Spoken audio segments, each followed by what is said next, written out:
I have become amazed at the stances some Christians have chosen to take recently on certain issues that have absolutely nothing to do with our Great Commission.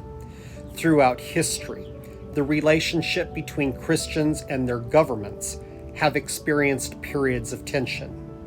During the time of Diocletian, Christians were subject to torture and execution due to a perceived disloyalty to Rome because they refused to sacrifice to the emperor.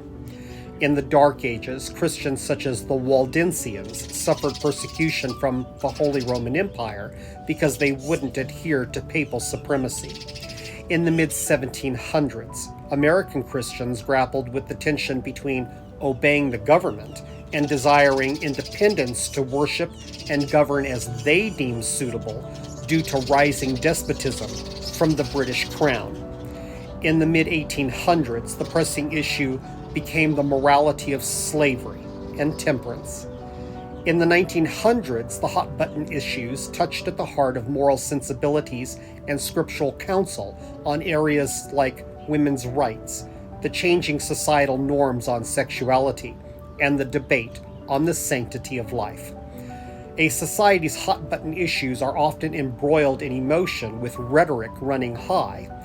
Actions and statements by some Christians on either side of the issues become extreme. Objective truths, the facts or realities that exist independently of individual belief or perception because they can be verified by scripture or factual evidence and are consistent over time regardless of who is observing them, become clouded by society's ever-changing compass of morality as society has steadily moved farther away from biblical truths, embracing humanistic, meta-modern philosophies, which bend its ideological thought towards cultural Marxism.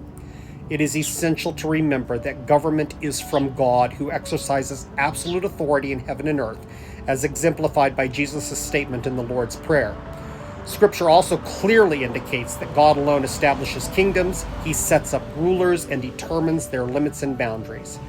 While God established the institution of government, he doesn't always sanction the form it takes, as evidenced by the stark contrast between the providential government of the United States of America and that of a country like North Korea.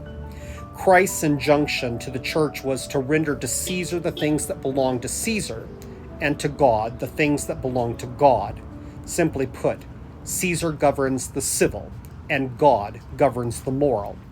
Governments may exercise sovereignty over matters that do not infringe on what God governs, namely the conscience. As our Declaration of Independence states, governments are instituted among men, deriving just power from the consent of the governed. The second President of the United States, John Adams, once said, "Our Constitution was made only for a moral and religious people. It is wholly inadequate to the government of any other." As the current battles and public opinion rage on inflation, tariffs, border security, what to do with illegal immigrants, and a host of other issues, remember that the dream for America's future is that people from around the world will continue to see the United States as a great city on a hill, joining and adding to our diverse fabric in a legal manner prescribed by the government, which has derived its power from the consent of the governed in our representative republic. The individuals who choose to come here should do so not because of economic or military might, but because of the moral strength and character of our people. Christian brothers and sisters, keep the main thing the main thing. Keep your eye on the prize. Render to Caesar what is Caesar's, and to God what is God's. Our job as ambassadors of the kingdom of heaven, when we are so close to crossing over the Jordan, is to proclaim the good news, preach the three angels' message, heal the sick, teach our children of the Lord, care for the widow and the poor.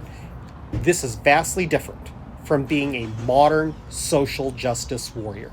Have a blessed day.